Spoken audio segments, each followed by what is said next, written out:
మంచిది. మరి దేవుని సన్నిధిలో ఇలా మనం అందరం కూడుకోవడం ఇది మన ఆత్మీయ జీవితాలకు ఎంతో మేలు. అలాగే దేవునికి మహిమ. ప్రార్థన చేసుకుందాం. మహోన్నతుడా, మహాగణుడా, సృష్టికర్తమైన తండ్రి, నీకు వందనాలు. ఉన్నవాడువు అనువాడువై ఉన్న తండ్రి, నీకు వందనాలు.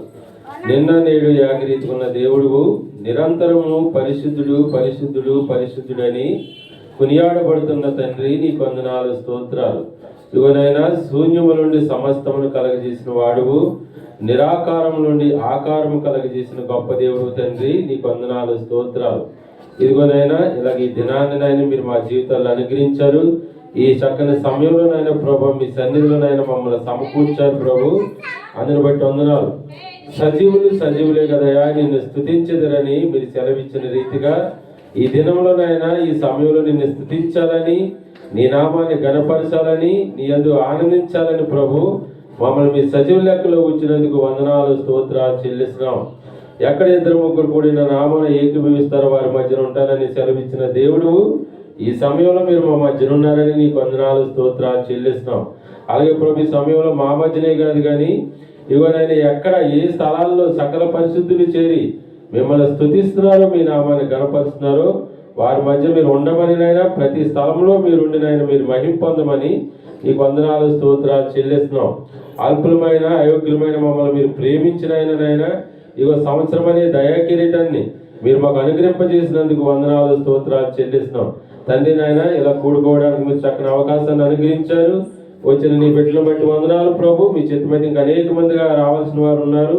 మీ చేతి మీద సకాలంలో వారిని కూడా మీ సన్నిధికి నడిపించమని వందనాలు, స్తోత్రాలు చెల్లిస్తూ ఈ కూడుకుని అంతటినైనా మీ చేతులకు అప్పగిస్తున్నాం. క్రమంగా మర్యాదగా జరిగించి మా అందరి ద్వారా మీరు మహిమ పొందమని మహిమ ఘనత ప్రభావం మీకు ఆరోపిస్తూ మా ప్రభువు మా రక్షకుడు నీ ప్రియకుమారుడైన యేసుక్రీస్తు పరిశుద్ధ నామములో ప్రార్థన అడిగి వేడుకుంటున్నాం తండ్రి, ఆమేన్.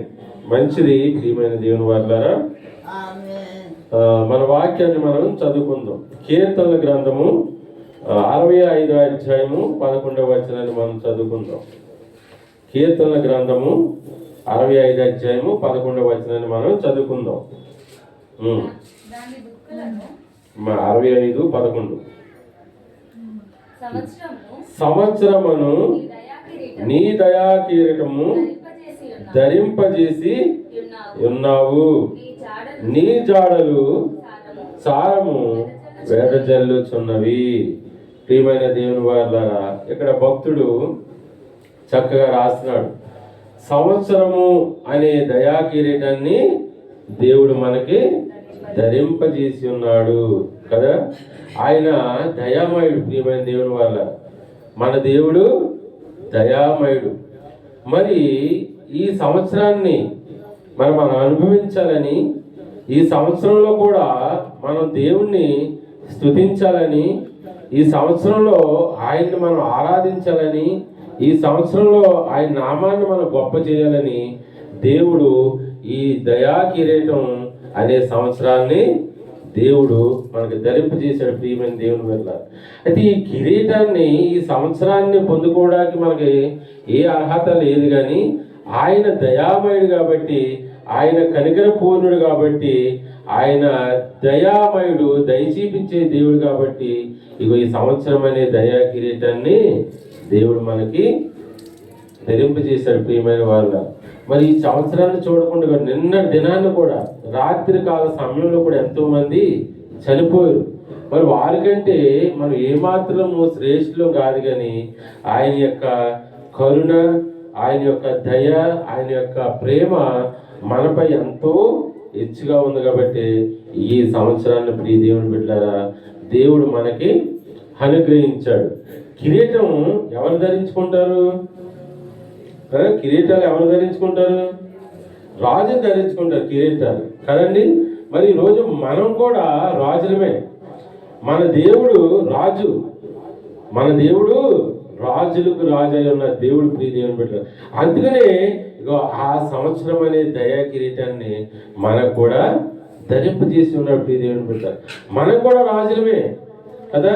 ఆ కిరీటాన్ని దేవుడు మనకు ధరింపజేశాడు కాబట్టి ఆ కిరీటానికి ఉన్న గొప్పతనాన్ని, ఆ కిరీటానికి ఉన్న విలువని మనం కాపాడాలి ప్రియ దేవుని బిడ్డ కదండి. మనం కూడా రాజులమే.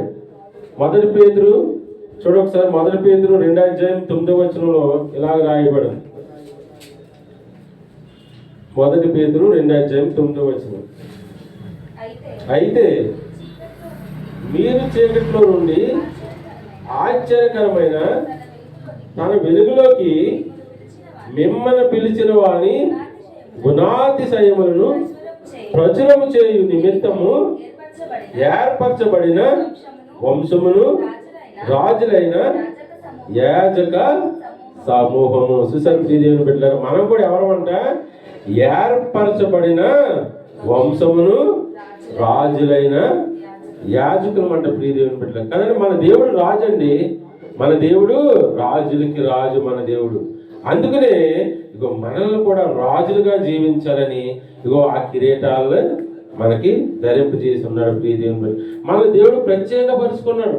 ఈ లోకంలో ఎంతో మంది ఉన్నారు, మనకన్నా గొప్పవారు ఉన్నారు, మనకన్నా శ్రేష్ఠులు ఉన్నారు, మనకన్నా గొప్ప గొప్ప స్థితిలో ఉన్నవారు ఉన్నారు, జ్ఞానవంతులు ఉన్నారు, డబ్బు ఉన్నవారు ఉన్నారు. వారందరికంటే మరి మన గొప్ప శ్రేష్ఠులం కాదు. కానీ ఇగో ఆయన ప్రేమను బట్టి మనల్ని ప్రత్యేకపరుచుకుని ఇగో ఈ సంవత్సరం అనే దయా కిరీటాన్ని మనకి అనుగ్రహించారు ప్రియదేవుడు. ఎందుకు అనుగ్రహించాలంటే ఆయన యొక్క గుణాతిశయాలు మనం ప్రచురించాలి. చూసారండి, రాజు ఎంత హుందాగా ఉంటాడో కదండి. రాజు సింహాసనం మీద కూర్చుని కిరీటం పెట్టుకున్నప్పుడు ఎంత హుందాగా ఉంటాడో. రాజు కిరీటాన్ని ధరించుకుని సింహాసనం మీద కూర్చున్నప్పుడు చిల్లర పనులు చేయడు కదా, పిచ్చి పిచ్చి శ్రేష్టలు చేయడు. ఆ యొక్క సింహాసనానికి, ఆ యొక్క కిరీటానికి విలువ తెచ్చేవాడిగా రాజు ఉంటాడు ప్రియ దేవుని బిడ్డ. ఈరోజు మనల్ని కూడా దేవుడు ప్రేమించి ఇగో సంవత్సరం అనే దయా కిరీటాన్ని మనకు ధరింపజేశాడు. కాబట్టి ఈ సంవత్సరంలో దేవుని యొక్క గుణాతిశయాలను మనం అనేక మందికి ప్రచురించాలి. అందుకనే సంవత్సరం అనే దయా కిరీటాన్ని మనకు దేవుడు అనుగ్రహించాడు, మనకు గుర్తునివ్వలేదు కదా. ఆయన దయా కిరీటాన్ని మనకు ధరింపజేశాడంటే ఆయన కొరకు మనం ప్రత్యేకింపబడిన వారిగా ఆయన యొక్క గుణాతిశయాలను మనం అనేక మందిలో ప్రచురించాలి. అందుకనే సంవత్సరం అనే దయా కిరీటాన్ని ప్రియ దేవుని బిడ్డలారా మనకు ధరింపజేశాడు. ఎలా ప్రచురించేయాలి కదా. ఇప్పుడు మన దేవుడు గొప్పోడు, మనం ఎలా చెప్పాలి ఆయన గొప్పోడని? సువార్త ద్వారా చెప్పాలి, అలాగే మన క్రియల ద్వారా కూడా చెప్పాలి. మన ప్రవర్తన బట్టి, మన మాటల విధానాన్ని బట్టి, మన క్రియలను బట్టి మన దేవునికి మహిమ వస్తుంది ప్రియ దేవుని బిడ్డలారా కదా. కిరీటానికి ఎప్పుడు విలువ వస్తుంది? ఆ సరైన కిరీటాన్ని ధరించుకుని ఆ సింహాసనం మీద కూర్చున్నవాడు సరిగ్గా మంచి పరిపాలన చేసి ప్రజల పట్ల మంచి అవగాహన కలిగి జీవిస్తున్నప్పుడు, అనేక మందికి న్యాయం చేస్తున్నప్పుడు ఆ కిరీటానికి ఒక విలువ ఉంటుంది కదండి. ఏమి తెలియని సింహాసనం ఎక్కించి కిరీటం పెట్టించామనుకో, దానికి విలువ తెలకపోతే వాడు ఏం చేస్తాడు? వాడు ఇష్టం వచ్చినట్టు ఇది చేస్తాడు. అంటాం కదా, ఇలాంటి వాడికి ఆ సింహాసనం ఇచ్చామేంట్రా, ఇలాంటి వాడిని ఆ పదవి ఇచ్చామేంట్రా, ఇలాంటి వాడిని ఆ సింహాసనం మీద ఎందుకు కూర్చోబెట్టాం, అలాంటి విలువైన కిరీటాన్ని వాడిని మీద ఎందుకు పెట్టారని మనం కదా ఆచ్యాపనగా మాట్లాడుతుంటాం ప్రియ దేవుని బిడ్డ. అందుకే ఆ కిరీటాన్ని ధరించిన వాడు చాలా హుందాగా ఉండాలి కదండి. రాజు అనే యొక్క పదానికి గౌరవం తీసుకొచ్చేవాడుగా ఉండాలి ప్రియ దేవుని బిడ్డ. మనం కూడా ఇగో మన దేవుని యొక్క గుణాతిశయాల్ని లోకంలో ప్రచురించాలంటే మనం ఎలా ఉండాలంటే ఇగో యేసుక్రీస్తు ప్రభువులాగా ఉండాలి. ఆయన మన రాజు కదా, మనం కూడా రాజుల్లా ఉండాలి. అందుకనే క్రీస్తు యేసు కలిగిన ఈ మనసు మీరు కలిగి ఉండండి అని చెప్తాడు కదా. మనం ఆయనలాగా ఉండాలి. ఓ భక్తుడికి ఆయన లాంటి ఆలోచన వచ్చింది, నేను కూడా యేసుక్రీస్తు ప్రభువులాగా ఉండాలనే ఒక కోరిక కదండి. నూతన సంవత్సరంలో మనం కూడా కొన్ని కోరికలు కలిగి ఉండాలి. పాత ఆలోచనలు తీసేయాలి, పాత కోరికలు మనం తీసేయాలి. ఇగో గడిచిన సంవత్సరం అంతా దేవునికి విరోధంగా మనం జీవించామేమో, దేవునికి దూరంగా మనం జీవించామేమో, దేవుని నామానికి అవమానం తెచ్చే విధంగా మనం జీవించామేమో, అవన్నిటిని మనం ఏం చేయాలంటే ఇగో తీసివేసుకోవాలా. ఇదిగో పాతవి గతించను, ఇగో సమస్తమును నూతన మగును క్రొత్తవాయనని వాక్యం చదివిస్తుంది.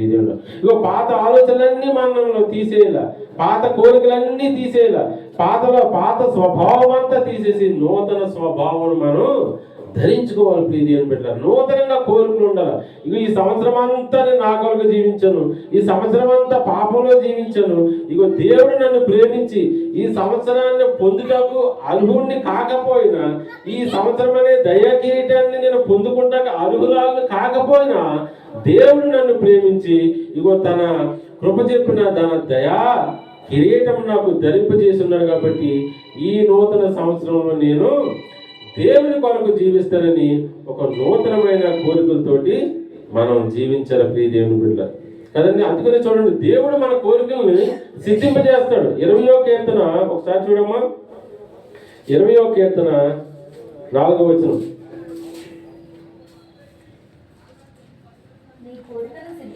నీ కోరికను సిద్ధింపజేసి నీ ఆలోచన యావత్తును సఫలపరిచేదను. చూసారు ప్రియ దేవుని బిడ్డలారా, దేవుడు మన కోరికలను సిద్ధింపజేస్తాడు, అంటే మన కోరికలను నెరవేరుస్తాడు, మన ఆలోచనలు సఫలపరుస్తాడని వాక్యం సెలవిస్తుంది. ఎలాంటి కోరికలు? లోక సంబంధమైన కోరికలు దేవుడు సిద్ధింపజేయుడు, పాప సంబంధమైన కోరికలు దేవుడు జరిగించడు. అలాంటి కోరికలు దేవుడు తీర్చడం. మనకి ఎలాంటి కోరికలు అంటే ఇగో యథార్థమైన కోరికలు, పవిత్రమైన ఆలోచనలు, పరిశుద్ధమైన ఆలోచనలు, అలాంటి కోరికలను మాత్రమే దేవుడు తీరుస్తాడు. ప్రియ దేవుని బిడ్డలారా కదండి. ఇగో మరి అన్న ఇగో కుమారులు లేడని ప్రార్థన చేసినప్పుడు ఆమె కోరికను దేవుడు తీర్చాడు. ప్రియ దేవుని బిడ్డలారా కదండి. అలాగే మరి సమూయేలు దేవుడు మందిరాన్ని కట్టాలనుకున్నప్పుడు ఆ కోరికను కూడా తీర్చాడు. అంటే మంచి కోరికలను, యథార్థమైన కోరికలను, పరిశుద్ధమైన కోరికలను దేవుడు తీర్చాడు, కానీ పాప సంబంధమైన కోరికలను దేవుడు తీర్చడు. అందుకనే ఒక భక్తుడికి చక్కని కోరిక ఉందండి. ఏంటి ఆ కోరిక అంటే ఇగో యేసులాగా జీవించాలని ఆయనకు ఒక కోరిక ఉంది కదండి. యేసులాగా జీవించాలని ఎవరైనా కోరుకుంటారా? అమ్మా, యేసులాగా జీవించాలని ఎవరో కోరుకోరు. ఎందుకు యేసులాగా జీవించాలని కోరుకోరు అంటే ప్రియమైన వాళ్ళారా చూడండి, అనేక మంది గురించి ఆయన ఏమవ్వాలి? బలైపోవాలి. చేయని పాపానికి ఆయన శిక్ష అనుభవించాలి, చేయని నేరానికి అవమానాలు పడాలి, చేయని తప్పులకి శిక్ష అనుభవించాలి, అందరి కోసం ఆయన సిలువేయబడాలి, అందరి కోసం ఆయన కాళ్ళ చేతుల్లో మేకులు కొట్టబడాలి, అందరి కోసం ఆయన రక్తాన్ని చిందించాలి, అందరి కోసం ఆయన శరీరాన్ని నలగొట్టబడాలి, అందరి కొరకు ఆయన ప్రాణం పెట్టాలి. ప్రియ దేవుని బిడ్డలారా, మరి అలాగే యేసులాగా ఉండాలని ఎవరైనా కోరుకుంటారా? కోరుకోరు. కానీ భక్తుడు యేసులాగా ఉండాలని ఆయనకు కోరిక. అదే ఆయన పాటలాగా చక్కగా పాట పాడాడు. యేసులాగా ఉండాలని, యేసుతోనే నడవాలని, యేసులాగా ఉండాలని, యేసుతోనే నడవాలని, నిలవాలని, గెలవాలని, నిలవాలని, గెలవాలని, యేసునందే ఆనందించాలని, యేసునందే ఆనందించాలని, ఇదే నా కోరిక, నవజీవన రాగమాలిక, ఇదే నా కోరిక, నవజీవన రాగమాలిక. చూసారు ప్రియ దేవుని బిడ్డలారా, ఆ భక్తుడికి అలాంటి కోరిక ఉందంటండి. యేసులాగా ఉండాలని కోరిక కదండి. యేసులాగా ఉండి భూమి మీద శ్రమలు అనిపించాలి, చేయని నేరానికి శిక్ష అనిపించాలి, అనేక మంది గురించి ఆయన మరణించారు. కానీ ఈయన యేసులాగా ఎందుకు కోరుకోవాలంటే, ఎందుకు యేసులాగా ఉండాలని అనుకుంటాడంటే, యేసుక్రీస్తు ప్రభుని దేవుడు ఏమన్నాడు? ఈయన నా ప్రియ కుమారుడు, ఈయన అందు నేను ఆనందించున్నానని యేసుక్రీస్తు ప్రభుని గురించి తండ్రి అనే దేవుడు చెప్తున్నాడు. ప్రియ దేవుని బిడ్డ, ఈ రోజు మరి నిన్ను కూడా ఈయన నా ప్రియమైన కుమార్తె, ఈయన యందు నేను ఆనందిస్తున్నాను, ఈయన నా ప్రియమైన కుమారుడు, ఈయన యందు నేను ఆనందిస్తున్నానని దేవుడు చెప్పాలంటే ఇగో యేసుక్రీస్తు ప్రభు ఈ భూమి మీద ఎలా జీవించాడో మనం కూడా అలా జీవించాలి. ఆయన యొక్క గుణాతిశయాలను, దేవుని యొక్క గొప్పతనాన్ని, ఆయన కీర్తిని మనం ఇంకా హెచ్చించాలంటే యేసుక్రీస్తు ప్రభులాగా ఈ భూమి మీద జీవించాలి. ప్రియ దేవుని బిడ్డ కదండి. ఆయన యేసులాగా ఎందుకు జీవించాలనుకున్నాడంటే ఈ భూమి మీద మనుషులుగా పుట్టిన వాళ్ళు అందరూ కూడా పాపులుగా జీవించారు. ప్రియ దేవుని బిడ్డ ఎంతో మంది గొప్ప వాళ్ళ పేరు ప్రఖ్యాతులు సంపాదించుకున్నారు, ఎంతో మంది జ్ఞానులమని పేరు ప్రఖ్యాతులు సంపాదించుకున్నారు, ఎంతో మంది ధనవంతులుగా జీవించారు. కానీ ఇక ఎవరు కూడా యేసుక్రీస్తు ప్రభులాగా పరిశుద్ధులుగా జీవించలేకపోయారు. ప్రియమైన దేవుని బిడ్డ ఈ లోకంలో ఉన్న పాప మాలిన్యాన్ని ప్రతి ఒక్కరు కూడా అంటించుకుని పాపులుగానే జీవించారు. కానీ యేసుక్రీస్తు ప్రభు ఈ భూమి మీదకి వచ్చి ఈ లోకంలో ఉన్న పాపాన్ని అంటుకోకుండా, ఆ పాపం తనని అంటుకోకుండా ఎంతో పరిశుద్ధుడిగా యేసుక్రీస్తు ప్రభు జీవించాడు. ప్రియ దేవుని బిడ్డ అంతేకాదు ఆయన ప్రేమ చూపించడంలోను, అర్థమవుతుందండి, ప్రేమ చూపించడంలోను, శత్రువులను ప్రేమించడంలోను, ఎదుటి వారిని గౌరవించడంలోను, తనను తాను తగ్గించుకోవడంలోను, అనేక మందికి సహాయం చేయడంలోను, పాపుల్ని మరి క్షమించడంలోను, పాపుల్ని సైతం ప్రేమించడంలో కూడా యేసుక్రీస్తు ప్రభు ఈ లోకానికి ఆయన ఎంతో మాదిరి. ప్రియమైన దేవుని పెట్టారు. అందుకనే యేసుక్రీస్తుని బట్టి దేవుడు ఏమంటాడు తెలుసా, ఈయన నా ప్రియ కుమారుడు, ఈయన యందు నేను ఆనందిస్తున్నాను అని దేవుడు చెప్తున్నాడు. ప్రియ దేవుని బిడ్డ ఈరోజు మనం కూడా యేసుక్రీస్తు ప్రభులాగా ఈ భూమి మీద జీవించాలి. ఈ భూమి మీద జీవిస్తేనే సంవత్సరం అనే దయా కిరీటం నీకు దేవుడు ధరింపు చేసినందుకు ఆ సంవత్సరం ఆ యొక్క కిరీటాన్ని బట్టి దేవుడు మహింపరచబడతాడు. ప్రియ దేవుని బిడ్డ మన ప్రవర్తన బట్టి, మన క్రియలను బట్టి, మన యథార్థతను బట్టి దేవుడు మహింపరచబడాలంటే ఈ నూతన సంవత్సరంలో మనం కూడా ఏం చేయాలంటే యేసుక్రీస్తు ప్రభు ఎలాగ జీవించాడో అలాంటి జీవితాన్ని మనం కలిగి ఉండాలి. అందుకనే పౌలు అంటాడు తెలుసా, 1 కొరింథీ రాసిన పత్రిక 1వ అధ్యాయం ఒకసారి చూడమ్మా. 1 కొరింథీ రాసిన పత్రిక 11వ అధ్యాయము 1వ వచనం.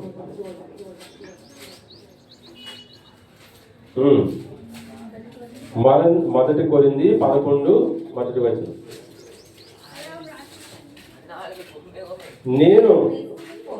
నేను క్రీస్తుని పోలి నడుచుకున్న ప్రకారము మీరు నన్ను పోలి నడుచుకుని. చూసారు ప్రియ దేవుని బిడ్డ, అపోస్తలుడైన పౌలు గారు చక్కని మాట చెప్తున్నాడు. నేను క్రీస్తుని పోలి నడుచుకున్నాను, అలాగే మీరు కూడా నన్ను పోలి నడుచుకోండి. ఈ అపోస్తలుడైన పౌలు గారు ఇసుమంటాడండి, ఆయన సౌలుగా ఉన్నప్పుడు చాలా పాపి ఆయన ఒక మాట అంటాడు, పాపుల్లో నేను ప్రధానుని అంటాడు.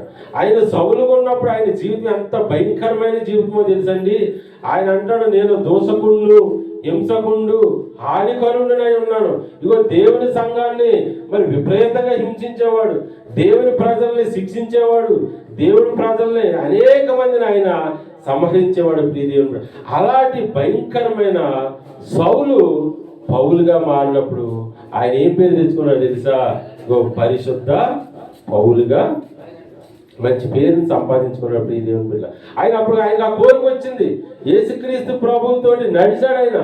ఆయన ఈ భూమి మీద ఎలా జీవించాడో అలాంటి జీవితాన్ని నేను జీవించాలన్న కోరికతోటి పౌలుగా జీవించినప్పుడు ఆయన పాపుల్లో ప్రధానుడిగా ఉన్నవాడు ఆయన పరిశుద్ధుల్లో పరిశుద్ధుడిగా తీర్చబడ్డాడు. ప్రియ ఎందుకో తెలుసా, ఆయనతో నడిచాడు. నడవడం అంటే దేవుని యొక్క ఆజ్ఞలను అనుసరించడమే.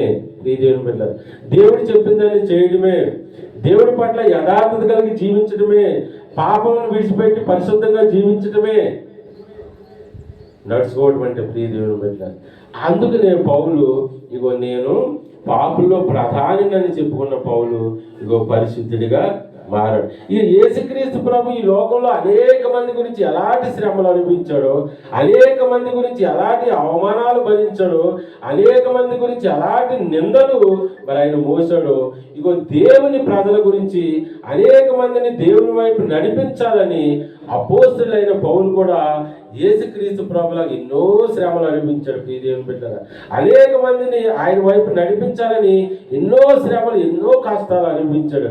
అందుకని ఆయన ధైర్యంగా చెప్తున్నాడు, నేను క్రీస్తుని పోలి నడుచుకున్న ప్రకారము మీరు కూడా నన్ను పోలి నడుచుకోండి. కానీ మీరు కూడా నన్ను పోలి నడుచుకుంటే మీ జీవితాల్లో ఉన్న ఆ కల్మషాన్ని, ఆ కలంకాన్ని, ఆ పాపపు మచ్చల్ని, వాటినన్నిటిని తీసేసుకోగలిగితే ఇగో మీరు కూడా పాపులుగా ఉన్న మీరు పరిశుద్ధులుగా మార్చబడతారని ఒక ఉద్దేశంతో అపోస్తుడైన పౌలు గారు చెప్తున్నాడు. దేవుని బిడ్డ, అలాగే దేవునితో నడవడం మన జీవితానికి ఎంతో మేలు. చూడండి, ఒకసారి ఆదికాండము 5వ అధ్యాయము 21వ వచనంలో ఒక భక్తుడు కూడా దేవునితో నడిచాడు. దేవునితో నడిచినప్పుడు ఆయన ఎలాంటి మరి మేలు పొందుకున్నాడో ఆయన గురించి బైబిల్లో ఎలా రాయబడిందో ఒకసారి మనం చదువుదాం. 5వ అధ్యాయం, ఆదికాండం 5వ అధ్యాయము 21వ వచనం. హానోకు 65 ఏళ్ళు బతికి మెతుషాయేలును కనెను. హానోకు మెతుషాయేలును కనినాక 300 ఏండ్లు దేవునితో నడుచుచు కుమారులను కుమార్తెలను కనెను. హానోకు దినములన్నీ 365 ఏండ్లు హానోకు దేవునితో నడిచిన తర్వాత దేవుడు అతనిని తీసుకొని పోయిన గనుక అతడు లేకపోయిన. చూసారు ప్రియమైన దేవుని బిడ్డలారా, ఈయన హానోకు అనే ఒక భక్తుడు ఉన్నాడు. ఆయన ఇగో దాదాపు 365 ఏళ్ళు దేవునితో నడిచాడు. ప్రియ దేవుని బిడ్డ, అంటే నడవడం అంటే దేవుని యొక్క ఆజ్ఞలను అనుసరిస్తూ, దేవుని పట్ల భయభక్తులతో, దేవుని పట్ల యథార్థంగా జీవిస్తూ, ఈ లోకంలో ఉన్న పాపం జోలికి వెళ్లకుండా, ఈ లోకంలో ఉన్న దరిద్రాన్ని అంటించుకోకుండా, ఈ లోక మాలిన్యాన్ని ఆయన ఏమాత్రం టచ్ చేయకుండా ఆయన యథార్థంగా జీవించాడు. ప్రియ దేవుని బిడ్డ, జీవించడం బట్టి ఆయన ఏం చేశాడు తెలుసా? మరణమును చూడకుండా కొనిపోబడ్డాడు. చూడండి, ఇది ఎంతో ఆశ్చర్యకరమైన విషయం. ఈ భూమి మీద పుట్టిన ప్రతి ఒక్కడు కూడా ఒక రోజు మరణించాలి. అర్థమవుతుందండి? ఈ భూమి మీద ఎన్ని సంవత్సరాలు జీవించినా ఈ భూమి మీద ఒక రోజు ప్రతి ఒక్క మనిషికి కూడా మరణం ఉంది. అయితే మరి ఈ హానోకు దేవునితోటి నడవడం ద్వారా, అంటే దేవుని పట్ల పరిశుద్ధంగా జీవించాడు, ఈ లోకంలో ఉన్న మరి పాపాన్ని అంటుకోకుండా జీవించాడు కాబట్టి, ఆయన యథార్థంగా జీవించాడు కాబట్టి ఆయన మరణమును చూడకుండా కొనిపోబడ్డాడు. ప్రియ దేవుని బిడ్డ, అర్థమవుతుందండి? అదండి నడుచుకోవడం అంటే. ఈరోజు ఈ దయాకిరీటాన్ని దేవుడు మనకు ధరింపజేశాడు కాబట్టి మనం కూడా అలా నడుచుకోవాలి. ఒక హానోకులాగా నడుచుకోవాలి. ఒక అపోస్తుడైన పౌలులాగా మనం నడుచుకుంటే ప్రియ దేవుని బిడ్డలారా, దేవుడి చేత మన జీవితాలు కూడా ఆశీర్వదించబడతాయి. ఈ సంవత్సరం అనే దయా కిరీటాన్ని పొందుకున్న నీవు ఆ కిరీటానికి మహిమ తెచ్చేదానుగా, మహిమ తెచ్చేవాడుగా ఉంటావు. ప్రియ దేవుని బిడ్డ కదండి. మనం ఏదైనా ఒక విలువైన వస్తువు ఒక మనిషికి ఇచ్చామనుకోండి, దాన్ని జాగ్రత్తగా కాపాడితే ఆ వస్తువుకి విలువ వస్తుంది కదండి. ఒక గిఫ్ట్ నేను ఇచ్చాను అనుకోండి మీకు ఎవరికైనా, ఆ గిఫ్ట్ని మీరు జాగ్రత్తగా కాపాడుతుంటే ఆ గిఫ్ట్కి విలువ ఉంటుంది, మీకు విలువ ఉంటుంది, ఇచ్చిన నాకు కూడా సంతోషం అనిపిస్తుంది. నేను ఎంతో కష్టపడి, నేను ఎంతో మరి ధనాన్ని హెచ్చించి ఆ గిఫ్ట్ ఇచ్చినప్పుడు ఆ గిఫ్ట్ని చాలా భద్రంగా వాళ్ళు కాపాడుకుంటున్నారని దాన్ని చూసినప్పుడల్లా నాకు సంతోషం అనిపిస్తుంటారు. ప్రియదేవుడు, అలాగే సంవత్సరం అనే దయా కిరీటాన్ని ఎంతో మంది పొందుకోలేకపోయారు. కానీ దేవుడు ఆ సంవత్సరం అనే దయా కిరీటాన్ని, ఆ బహుమానాన్ని దేవుడు మనకు అనుగ్రహించాడు కాబట్టి ఆ బహుమానానికి విలువ తెచ్చేవారుగా మనం ఈ నూతన సంవత్సరంలో మనం జీవిస్తే ప్రియదేవుని బిడ్డల నిన్ను బట్టి నన్ను బట్టి దేవుడు మహిమ పరచబడతాడు. అయితే ఆ భక్తుడికి మొదటి కోరిక ఏంటో తెలుసా? యేసులాగా జీవించాలని. రెండో కోరిక ఏంటో తెలుసా? యేసులాగా నడవాలని. అలాగే మూడో కోరిక ఏంటో తెలుసా? యేసులో నిలవాలని. ప్రియదేవుని బిడ్డ, మనం యేసులో నిలిస్తే మనం ఈ లోకంలో ఏం చేస్తాం తెలుసా? బహుగా ఫలిస్తాం. అర్థమవుతుందమ్మా? ఇప్పుడు ఒక చెట్టు ఉందనుకోండి కదా, ఒక చెట్టు బాగా ఫలించాలనుకోండి, అది ఎక్కడ నాటబడి ఉండాలి? సారవంతమైన స్థలంలో నాటబడి ఉండాలి కదండి. అదే సరైన స్థలంలో ఆ మొక్క లేదనుకోండి, అది ఏం చేస్తుంది? వేసవకాలంలో చూసినా ఎండిపోయి ఉంటుంది, వర్షాకాలంలో చూసినా ఎండిపోయి ఉంటుంది, చలికాలంలో చూసినా ఎండిపోయి ఉంటుంది. ఒక చెట్టు చక్కగా ఫలించాలంటే అది ఎక్కడ ఉండాలి తెలుసా? నీటి కాలవల వారన నాటబడినదై ఆకు వాడక తన కాలమందు ఫలమిచ్చే చెట్టులా ఉండాలంటే అది సరైన స్థలంలో నాటబడాలి ప్రియదేవుని వల్ల. అప్పుడు నీరున్న స్థలంలో చెట్టు ఉంటే అది తన కాలంలో అది ఫలాలను ఇస్తుంది కదండి. మంచిగా నీరున్న కాడ చెట్టు ఉందనుకోండి, అది ఏ సమయంలో కాయాలో ఆ సమయంలో ఫలాలు ఇస్తుంది. అలాగే మనం కూడా ఈ లోకంలో ఫలించాలంటే మనం ఎక్కడ ఉండాలి? దేవునిలో ఉండాలి, యేసుక్రీస్తు ప్రభువులో మనం ఉండాలి. అంటే యోహాను సువార్త 15వ అధ్యాయంలో ఒక మాట అంటాడు చూడండి, మొదటి వచనంలో, నేను ద్రాక్ష వల్లిని మీరు, నేను నిజమైన ద్రాక్షవల్లిని, నా తండ్రి వ్యవసాయకుడు, నాలో ఫలింపని ప్రతి తీగ ఆయన తీసి పాడవేను, ఫలించే ప్రతి తీగ మరి ఎక్కువగా ఫలింపజేయను. అలాగే 5వ వచనం కూడా చదవమ్మా. ద్రాక్షవల్లిని నేను, తీగలు మీరు, ఎవడు నా యందు నిలిచి ఉండును, నేను ఎవరి యందు నిలిచి ఉండును వాడు బహుగా ఫలించును. అర్థమవుతుంది ప్రియమైన దేవుని బిడ్డలారా? ఈ భక్తుడికి ఆయనలో నిలవాలని ఒక ఆశ ఉంది, ఆయనలో నిలవాలని కోరుకుంది. ఎందుకు? ఆయనలో ఎవడైతే నిలుస్తాడో వాడు బహుగా ఫలిస్తాడు. యేసుక్రీస్తు ప్రభు ద్రాక్షవల్లి, తీగలు మీరు అంటున్నాడు. నిజంగా మనం ఆయన ద్రాక్షవల్లిలో తీగగా ఉంటే మనం ఫలిస్తాం ప్రియమైన దేవుని బిడ్డలారా. ఈ భూమి మీద మన ఆత్మీయ స్థితిలో మనం ఫలించాలంటే, పరిశుద్ధంగా మన ఆత్మీయ జీవితం బాగా ఫలించాలంటే, భక్తిలో మనం ఎదగాలంటే, దేవుల్లో ఎదగాలంటే మనం ఎక్కడ ఉండాలా? లోకంలో ఉండకూడదు ప్రియమైన దేవుని గారు. లోకంలో ఉంటే మనం లోకంలోనే కలిసిపోతాం. ఇగో నీరు లేని చెట్టులాగా ఎండిపోతాం, ఏరు లేని విత్తనంలాగా మనం మాడిపోతాం. ఇగో నీరున్న చెట్టు ఎంత ఫలభరితంగా ఉంటుందో, నీరున్న చెట్టు ఎంత పచ్చగా ఉంటుందో, నీరున్న చెట్టు ఎలాంటి మరి చక్కని ఫలాలను అందిస్తుందో, ఈరోజు భూమి మీద మనం కూడా ఆత్మీయంగా ఫలించాలంటే మనం యేసులో ఉండాలి. ఎవడైతే నా యందు నిలిచి ఉంటాడో, నేను ఎవరి యందు నిలిచి ఉంటాడో వాడు బహుగా ఫలిస్తాడు. అంటే ఈ రోజు ఈ భూమి మీద మనం ఫలించడం వల్ల దేవునికి మహిమ వస్తుంది ప్రియదేవుని బిడ్డలారా. అదే యోహాను సువార్త 15:8 అంటాడు చూడు, మీరు బహుగా ఫలించడం ద్వారా నా తండ్రి మహిమ పరచబడుతుంది. ఈరోజు దయాకిరీటం, ఇగో సంవత్సరమైన దయాకిరీటం ఎందుకు ఇచ్చాడో తెలుసా? నిన్ను బట్టి నన్ను బట్టి దేవుడు మహిమ పరచబడాలని ప్రియదేవుని బిడ్డలారా. అనేక మందికి లేని యొక్క భాగ్యం నీకు నాకు ఎందుకు ఇచ్చాడో తెలుసా? నిన్ను బట్టి నన్ను బట్టి దేవుడు ఈ భూమి మీద మహింపరచబడాలని. నిన్ను నన్ను ఆయన స్వరూపంలో ఎందుకు చేసుకున్నాడో తెలుసా? ఆయన సృష్టిలో భూమి ఉంది, ఆకాశం ఉంది, సూర్యుడు ఉన్నాడు, చంద్రుడు ఉన్నాడు, నక్షత్రాలు ఇవన్నీ ఉన్నప్పుడు కూడా నిన్ను నన్ను ఆయన స్వరూపంలో ఎందుకు చేసుకున్నాడో తెలుసా? ఈ భూమి మీద నిన్ను బట్టి నన్ను బట్టి ఆయన మహిమపరచబడాలని, నిన్ను బట్టి నన్ను బట్టి ఆయన ఆనందించాలని ప్రియమైన దేవుని బిడ్డలారా. అందుకనే మనం బహుగా ఫలించడం బట్టి దేవుడు నామము మహింపరచబడుతుంది.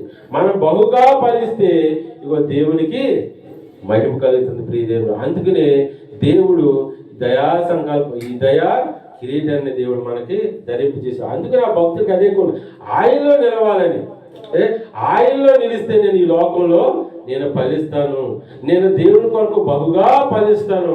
అప్పుడు దేవుడు నన్ను బట్టి ఆయన ఆనందిస్తాడు.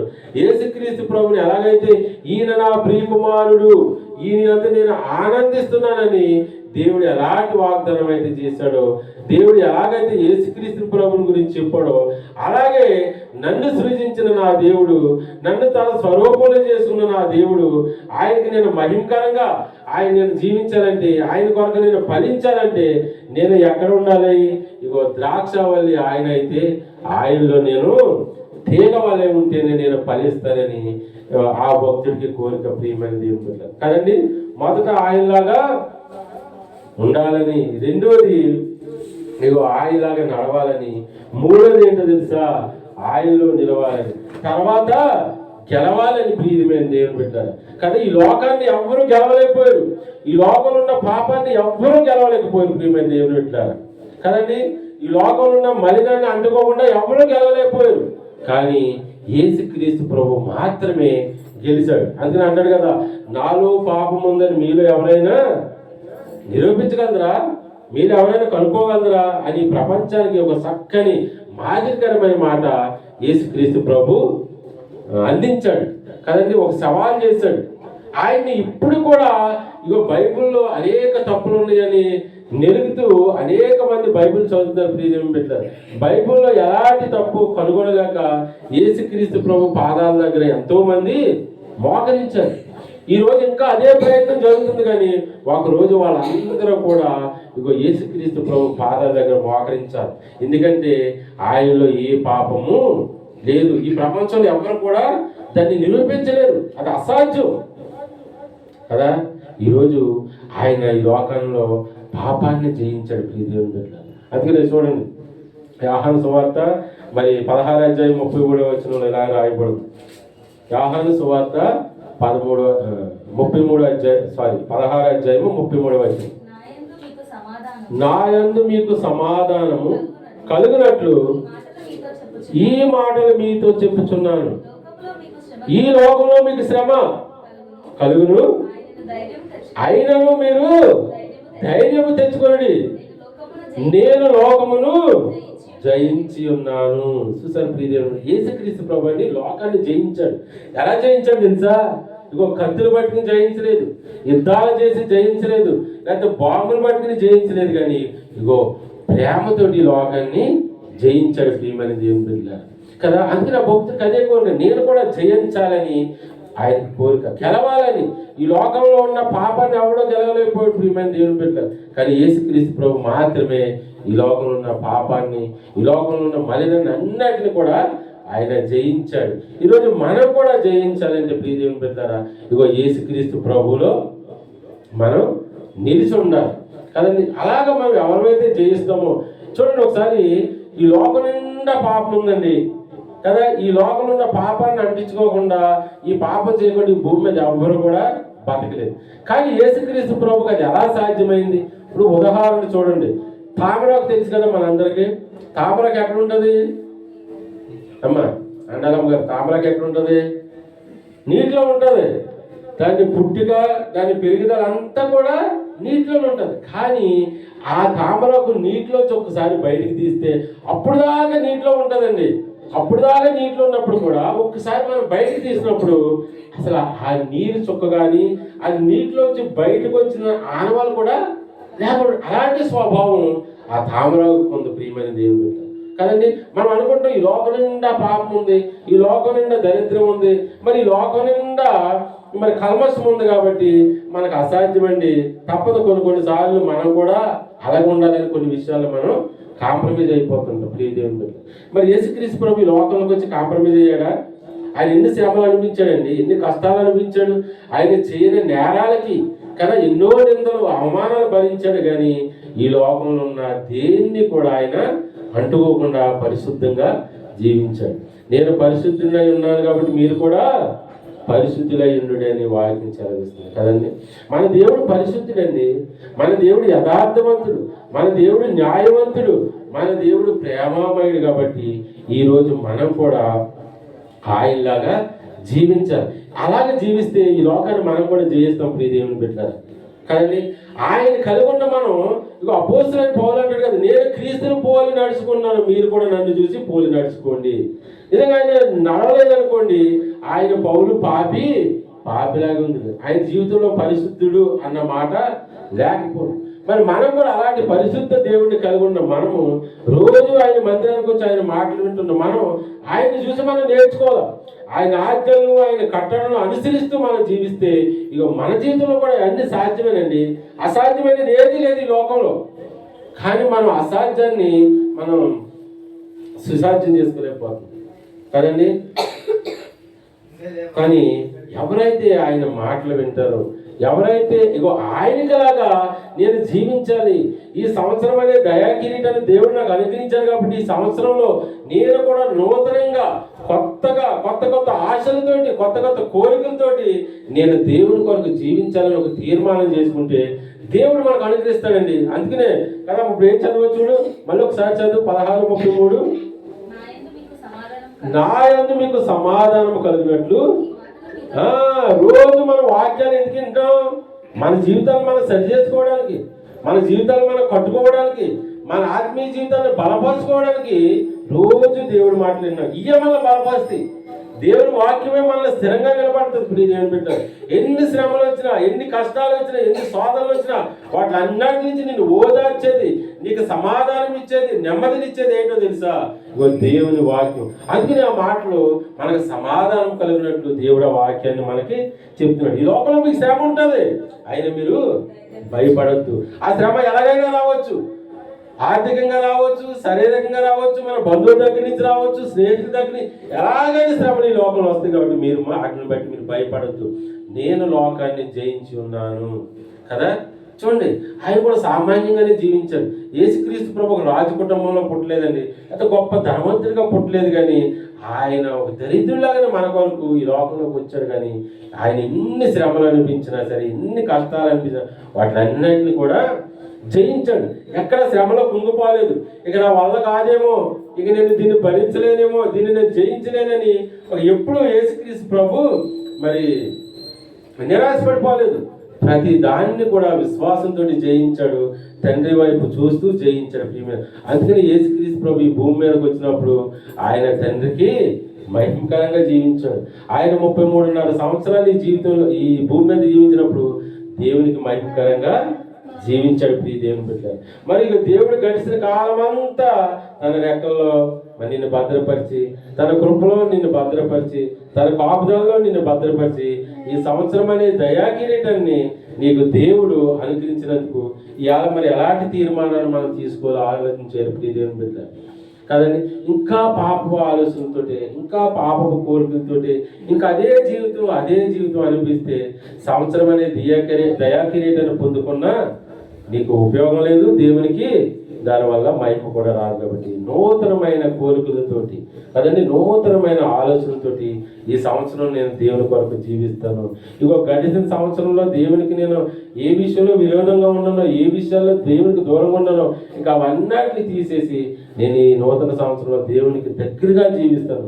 దేవుని కొరకు నేను జీవిస్తాను. దేవునికి మహిమ తెచ్చేవాడుగా నేను జీవిస్తాను.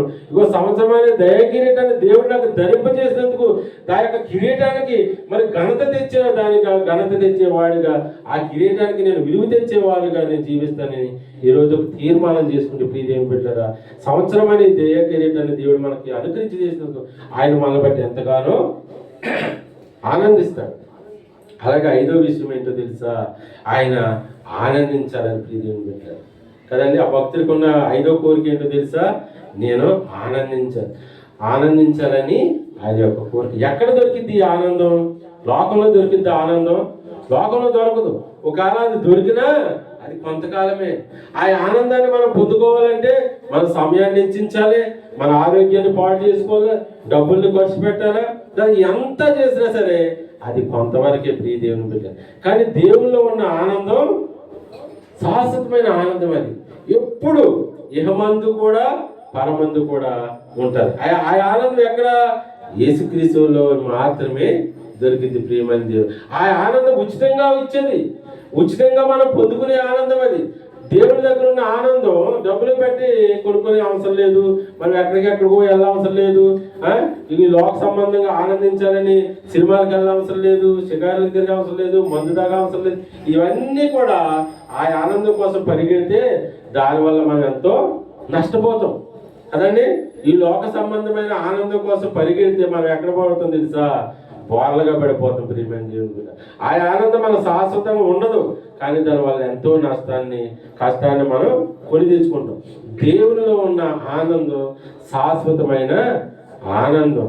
ఆ ఆనందం నీకు ఈ లోకంలోనే కాదు, పరలోకంలో కూడా దేవుడు అనుగ్రహిస్తాడు. అందుకని ఆనందించుడి ఎల్లప్పుడూ చెప్తున్నాను, ప్రభువునందు ఆనందించడని ఫిలిప్పీ రాసిన పత్రిక 4:4 రాయబడింది. ప్రియ దేవుడు చూసారండి, ఆ భక్తుడికి అలాంటి కోరిక ఉందంటే ఈరోజు మనకు కూడా అలాంటి కోరికలు కలిగి ఉండాలండి కదా.